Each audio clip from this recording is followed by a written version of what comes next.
वर्णिवेशरमणीयदर्शनं मन्दहासरुचिराननाम्बुजं पूजितं सुरनरोत्तमैर्मुदा धर्मनन्दनमहं विचिन्तये। असतो मा षड्गमय तमसो मा ज्योतिर्गमय मृत्युर्मा अमृतं गमय। ओम शांति शांति शांति। આજની જ્ઞાન સભાની અંદર પધારનારા બધા જ ભગવત ભક્તોને વેદાંતાચાર્ય પુરાણ ઇતિહાસ આચાર્ય અમે ફિલોસોફી શાસ્ત્રી રાકેશભાઈના હિતપૂર્વક જય સ્વામિનારાયણ। ભક્તો, ગયા વખતની જ્ઞાન સભાની અંદર આપણે બધા સૂતક વિશે, જન્મ અને મરણના સૂતક વિશે વાત કરતા હતા। એની અંદર સત્સંગી જીવન અને ધર્મ સિંધુનો આધાર લઈને તમને અમે સૂતકનો નિર્ણય જે છે એ શ્રવણ કરાવતા હતા। ગયા વખતની જ્ઞાન સભામાં તમને બધાને ભગવાન સ્વામિનારાયણે જે પ્રમાણે કહ્યું છે કે ભાઈ આચાર્ય જે છે તે માતામહ, દોહિત્રી, ભગીની પુત્ર, મામા છે, મામી છે, સાસુ છે, સસરા છે, જમાઈ છે, બહેન છે, એ લોકો પરલોકવાસી થઈ જાય ત્યારે કેટલું સૂતક પાળવાનું છે વગેરે બાબત જે છે એ જણાવેલી હતી। ભક્તો,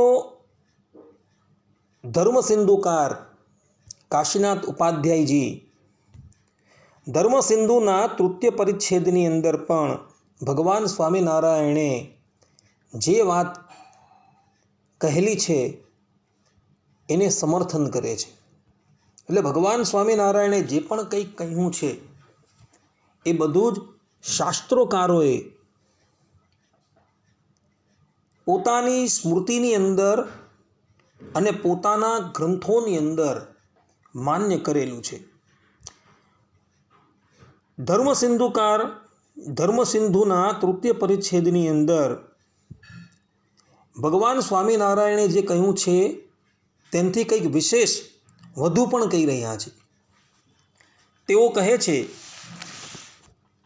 કે માતા, પિતા તથા સાવકી માતા મૃત થયા છતાં પરણેલી કન્યાને 10 દિવસની અંદર ત્રિરાત્ર, 10 દિવસ પછી અન્ય કાળે, વર્ષ પછી પણ પક્ષીણી અશૌચ અને બીજે ગામે મૃત થવા છતાં 1 દિવસ અશૌચ પાળવાનું છે। કહેવાનું તાત્પર્ય અહીં એવું છે કે કન્યા જે છે જે સાસરે ગઈ હોય અને એને માતા છે, પિતા છે અને સાવકી માતાના પરલોકવાસના સમાચાર જો 1 વર્ષ પછી પ્રાપ્ત થાય તો પણ એણે પક્ષીણી શૌચ તો પાળવાનું છે। પક્ષીણી એટલે કે 1.5 દિવસનું। 10 દિવસની અંદર જો એને આ વાતના સમાચાર મળે તો એણે 3 રાત્રિનું અશૌચ જે છે એ પાળવાનું છે। અને બીજા ગામે જો એ મૃત્યુ પામતા હોય અને જો એને ખબર પડે તો 1 દિવસનું અશૌચ જે છે એ એને પાળવાનું છે। અને આ જ પ્રમાણે સાવકી બહેને તથા સાવકા ભાઈ વિશે પણ એવો જ નિર્ણય જાણવાનો છે। અર્થાત કે કન્યા જે છે જે સાસરે વિદાય થઈ ગઈ છે અને એના મૃત્યુના સમાચાર જો પ્રાપ્ત થાય તો કન્યાએ સાવકી બહેનના તથા સાવકા ભાઈના મૃત્યુની અંદર પણ જો એ સમાચાર એને 10 દિવસની અંદર પ્રાપ્ત થાય, 3 રાત્રિનું, 10 દિવસ પછી અન્ય કાળે, વર્ષ પછી પણ જો એ સમાચાર પ્રાપ્ત થાય તો પક્ષીણી અશૌચ અને બીજે ગામે મૃત થતાના સમાચાર પ્રાપ્ત થાય તો એક દિવસનું આ શૌચ જે છે એ એણે પાળવાનું છે. ભક્તો, કન્યા જે છે એ એના સાસરે વિદાય થાય એટલે પોતાનું ગોત્ર જે છે એ ત્યાગ કરીને અન્યના ગોત્રની અંદર એ સંમિલિત થઈ જાય છે. પરંતુ રક્તનો સંબંધ જે છે એ રક્તનો સંબંધ તો રહેવાનો જ. એટલે કન્યા જે છે એ કન્યાને પણ માતા છે, પિતા છે, બહેન છે, ભાઈ છે ઇત્યાદિકના મરણની અંદર આશૌચ જે છે એ પાળવાનું છે, એવો નિર્ણય શાસ્ત્રકારોએ કરેલો છે. ભક્તો, ધર્મરાજ અર્થાત કે ધર્મશાસ્ત્રનો નિર્ણય કરનારાઓ જે છે એ લોકોએ આ પ્રમાણેના નિર્ણયો કરેલા જોવા મળે છે. કાશીનાથ ઉપાધ્યાયજી અગાડી કહે છે કે બહેન મૃત થતાં બહેનને પણ આ જ પ્રમાણે અશૌચ હોવું જોઈએ.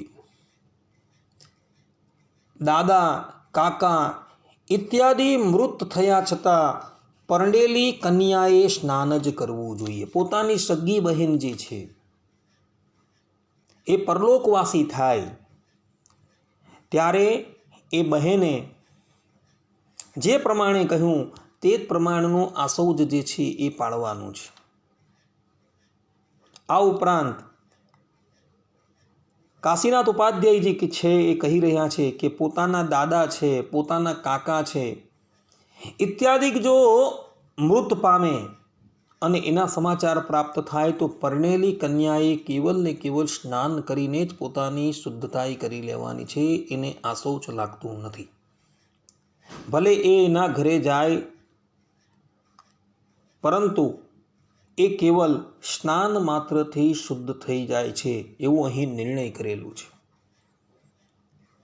સાવકો મામો મૃત થતાં જો ભાણેજના ઘરે મૃત્યુ પામે તો 3 રાત્રિ અન્ય સ્થળે મૃત્યુ પામતા પક્ષીણી આશૌચ, પણ સાવકી મામી મૃત્યુ પામતા કોઈ પણ પ્રકારનું અશૌચ નથી. ભક્તો યાદ રાખજો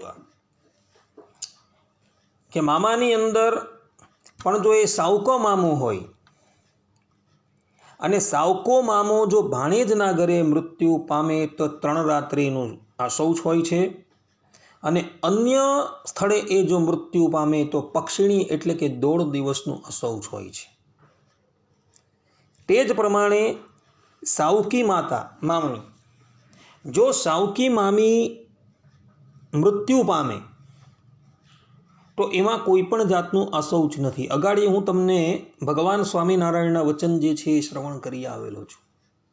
એની અંદર ભગવાન સ્વામિનારાયણે તથા અન્ય સ્મૃતિકારોએ એવો નિર્ણય કરેલો છે કે પોતાની સગી મામી જો પરલોકવાસી થઈ જાય તો એણે પોતાના ઘરે જો એ મૃત્યુ પામે તો 3 દિવસનું સૂતક, અને અન્ય સ્થળે જો એ મૃત્યુ પામે તો 1.5 દિવસનું સૂતક છે. પરંતુ અહીં ધર્મસિંધુકાર જે છે એક વિશેષ નિર્ણય બતાવે છે કે પોતાની સાવકી મામી જે છે એ જો મૃત્યુ પામે અર્થાત કે પરલોકવાસી થાય તો એણે એટલે કે ભાણેજે કોઈ પણ જાતનું અશૌચ પાળવાનું નથી. આ ખાસ ધ્યાન રાખજો ભક્તો કે સાવકી મામી પરલોકવાસી થઈ જાય તો એને વિશે કોઈ પણ જાતનું આશૌચ પાળવાનું નથી. જે પ્રમાણે સગા મામા મામીનું 3 દિવસનું સૂતક લાગે છે તેમ સગા ભાણેજનું પણ જાણવું જોઈએ. તેમ સાવકા ભાણેજનું પણ તેટલું જ જાણવું. પણ સગી ભાણેજી અને સાવકી ભાણજીના મૃતકમાં કેવલ સ્નાન માત્ર કરવું, એવું કાશીનાથ ઉપાધ્યાયજી કહી રહ્યા છે. અર્થાત કે જે પ્રમાણે સગા મામા અને મામી પરલોકવાસી થાય તો પોતાના ઘરે એ પરલોકવાસી થયા હોય તો 3 દિવસનું, અને બીજે થયા હોય તો 1.5 દિવસનું સૂતક લાગે. તે જ પ્રમાણે સગા ભાણેજનું પણ અને સાવકા ભાણેજનું પણ જો મૃત્યુ થાય તો એ મામા મામી જે છે એ જો એ વાતને જાણે અને એ સગા ભાણેજ અને સાવકા ભાણેજ પોતાના ઘરે જો મૃત પામે તો 3 દિવસનું અશૌચ અને અન્ય સ્થળે જો એ પરલોકવાસી થાય તો 1.5 દિવસનું અશૌચ લાગે છે, એવું અહીં કહી રહ્યા છે ભક્તો. તે જ પ્રમાણે સગી ભાણજી હોય અને સાવકી ભાણજી હોય એ જો પરલોકવાસી થઈ જાય તો મામા અને મામી જે છે એમણે કેવલ સ્નાન માત્રથી પોતાની શુદ્ધિ જાણી લેવી. યાદ રાખજો ભક્તો, મામા અને મામી જે છે એમને કેવલ ને કેવલ પોતાના ભાણેજનું જ સૂતક લાગે છે. પોતાની ભાણકી હોય એનું સૂતક એને લાગતું નથી, ભલે એ સાવકી હોય કે સગી હોય, પરંતુ મામા મામીને એનું સૂતક ક્યારેય પણ લાગતું નથી, એવું અહીં ધર્મસિંધુકાર કાશીનાથ ઉપાધ્યાય પોતે નિર્ણય કરીને કહી રહ્યા છે. માટે આ વાત ખાસ ભક્તો ધ્યાન રાખજો. આ અશૌચના નિર્ણય જે છે એ બહુ મહત્વના છે. એની અંદર ક્યારેય પણ ભૂલ ન થાય એ ખાસ ધ્યાન રાખજો. ભગવાન સ્વામિનારાયણ સત્સંગી જીવનના 5મા પ્રકરણના 19મા અધ્યાયના 40મા શ્લોકની અંદર પોતે કહી રહ્યા છે કે પોતાના દેશનો અધિપતિ કે પોતાના ગ્રામનો અધિપતિ મરણ પામતા 1 દિવસનું આશૌચ કહેલું છે. દિવસમાં મરણ પામતા નક્ષત્ર દર્શનથી શુદ્ધ થાય અને રાત્રિમાં મરણ પામતા સૂર્ય દર્શનથી શુદ્ધ થાય. ઉક્ત સંબંધ થકી વ્યતિરિક્ત અત્યલ્પ સંબંધ હોય તો સવસ્ત્ર સ્નાનથી શુદ્ધ થાય છે. ભગવાન શ્રીહરિ કહી રહ્યા છે કે પોતાના દેશનો અધિપતિ હોય અર્થાત કે રાજા હોય અથવા તો પોતાના ગ્રામનો અધિપતિ હોય અને એ પણ જો મરણ પામે તો 1 દિવસનું આશૌચ જે છે એ કહેલું છે. પરંતુ એ આશૌચની અંદર પણ વિવેક રાખવાનો છે. જો એ દિવસની અંદર મૃત્યુ પામે તો રાત્રિને વિશે જ્યારે તારા ઉદય થાય ત્યારે એ સૂતકની નિવૃત્તિ થઈ જાય છે. પરંતુ રાત્રિને વિશે જો કદાચ એ મૃત્યુ પામે તો પ્રાતઃકાળે સૂર્યોદય થતાં એ અશૌચ જે છે એ સમાપ્ત થયેલું જાણવું. પરંતુ એની અંદર પણ પાછો વિવેક જાણવાનો છે. વિવેક કયો કે એવો એ દેશનો અધિપતિ કે ગ્રામનો અધિપતિ હોય અને તેની સાથે અત્યંત સ્વલ્પ સંબંધ હોય તો કેવલ સ્નાન કરવા માત્રથી એની શુદ્ધિ થઈ જાય છે, એવું ભગવાન શ્રી હરિ પોતે કહી રહ્યા છે. ને આ જ પક્ષ જે છે એ ધર્મસિંધુકારે પણ માન્ય કરેલો છે. અર્થાત કે ધર્મસિંધુકાર પણ આ બાબતને સમર્થન કરી રહ્યા છે. ભક્તો, પોતાનો દેશનો અધિપતિ અને પોતાના ગ્રામનો અધિપતિ જે છે એ વાસ્તવની અંદર એ દેશનો અને એ ગ્રામનો સ્વામી કહેવામાં આવે છે કે જે સ્વામીની કૃપા દ્રષ્ટિથી આપણે એ દેશની અંદર કે ગ્રામની અંદર નિવાસ કરીને રહેતા હોય છે. તો એ વ્યક્તિ પણ કદાચ પરલોકવાસી થાય તો શાસ્ત્રોકારો કહે છે કે એનું પણ આશૌચ જે છે એ પાળવાનું હોય છે. પરંતુ એમાં વિવેક જાણવાનો છે. એની સાથે અતિશય સમીપનો સંબંધ હોય તો એ સૂતક પાળવાનું છે, અન્યથા કેવલ ને કેવલ સ્નાન કરવા માત્રથી એની શુદ્ધિ થઈ જાય છે. આ વિવેક ખાસ રાખજો ભક્તો. હંમેશા શાસ્ત્રોની અંદર જે પ્રમાણે સૂતક પાળવાનું કહ્યું છે એ પ્રમાણે સૂતક પાળજો. કારણ કે સૂતકનો નિર્ણય લખનારા જે ઋષિમુનિઓ હતા એ આપ્ત પુરુષો હતા, ત્રિકાલદર્શી હતા. એ લોકોએ ભૂત, ભવિષ્ય અને વર્તમાનમાં જોઈને આ સૂતકનો નિર્ણય કરેલો છે. અને એ ઋષિમુનિઓએ કરેલો એ નિર્ણય જે છે ક્યારેય પણ અસત્ય હોઈ ન શકે. ભલે એ લોકોના મત જે છે એ ભિન્ન ભિન્ન છે, પરંતુ એ લોકોએ કહેલું જે છે એ ક્યારેય પણ અસત્ય હોતું નથી. કોઈક ઋષિમુનિએ વધારે આશૌચ પાળવાનું કહ્યું હોય, કોઈએ ઓછું આશૌચ પાળવાનું કહ્યું હોય, અને એને લઈને કદાચ એ લોકોના મતની અંદર વિભિન્નતા જોવા મળે, પરંતુ એ લોકોએ કરેલો નિર્ણય જે છે એ ક્યારેય પણ ગલત નથી હોતો. એ લોકોએ કરેલો નિર્ણય જે છે એ આદર કરવા યોગ્ય છે ભક્તો. અને સૂતક દરમિયાન તમારે જે પ્રમાણે ધર્મ આચરણ કરવાનું છે તે જ પ્રમાણે ધર્મનું આચરણ કરવું.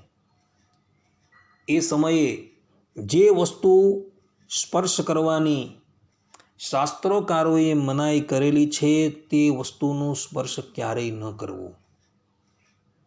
અન્યથા જો તમે એ બધી વસ્તુનો સ્પર્શ કરો તો તમે પણ દોષના ભાગીદાર થાવ છો.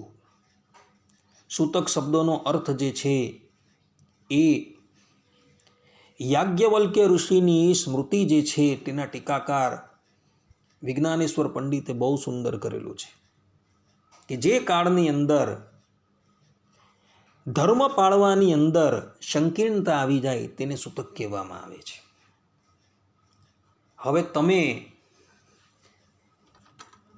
આ બધા ઋષિમુનિઓના વચન જે છે એનો અનાદર કરીને, શાસ્ત્રોની આજ્ઞાનું ઉલ્લંઘન કરીને, પોતાની અંદર જાણે ઈશ્વરને વિશે અતિશય પ્રેમ છે એવો ભાવ બતાવીને આ વિધિ નિષેધનું જો ઉલ્લંઘન કરો તો ભક્તો એનું ફલ પણ તમારે ભોગવવું પડે છે. વિધિ નિષેધનું ઉલ્લંઘન એ જ વ્યક્તિ કરી શકે છે કે જે પોતે પરિપૂર્ણ રૂપે બ્રહ્મ સ્વરૂપ થઈ ગયો હોય છે, જેને પોતાના દેહની પણ સ્મૃતિ નથી હોતી, જેની સ્થિતિ સુખદેવજીના જેવી, જળ ભરતના જેવી, ઋષભદેવના જેવી સ્થિતિ થઈ ગઈ હોય, તે જ વ્યક્તિ વિધિ નિષેધનું ઉલ્લંઘન કરે તો એને દોષ નથી. પરંતુ જ્યાં લગીન પોતાના દેહની અંદર અહમતા અને મમતા છે ત્યાં લગીન તો ક્યારેય પણ વિધિ નિષેધનું ઉલ્લંઘન કરવાનું નથી ને કરવાનું જ નથી. જે પ્રમાણે શાસ્ત્રોકારોએ આજ્ઞા કરેલી છે તે જ પ્રમાણે તમારે વર્તવું, એ જ તમારો ધર્મ છે. એની અંદર જ તમારું કલ્યાણ છે ભક્તો. આટલું કહીને હું મારી વાણીને વિરામ આપું છું. હવે પછીના પ્રવચનની અંદર આપણે મરણ સંબંધી આશૌચ જે છે તેનો નિર્ણય પુનઃ કરશું. ત્યાં સુધી બધા જ ભગવદ્ ભક્તોને હિતપૂર્વક જય સ્વામિનારાયણ. સર્વે સંતુ નિરામયઃ, સર્વે સુખીનો ભવંતુ, સર્વે ભદ્રાણી પશ્યંતુ, મા કશ્ચિત દુઃખ ભાગ ભવેત. અસ્તુ. જય સ્વામિનારાયણ.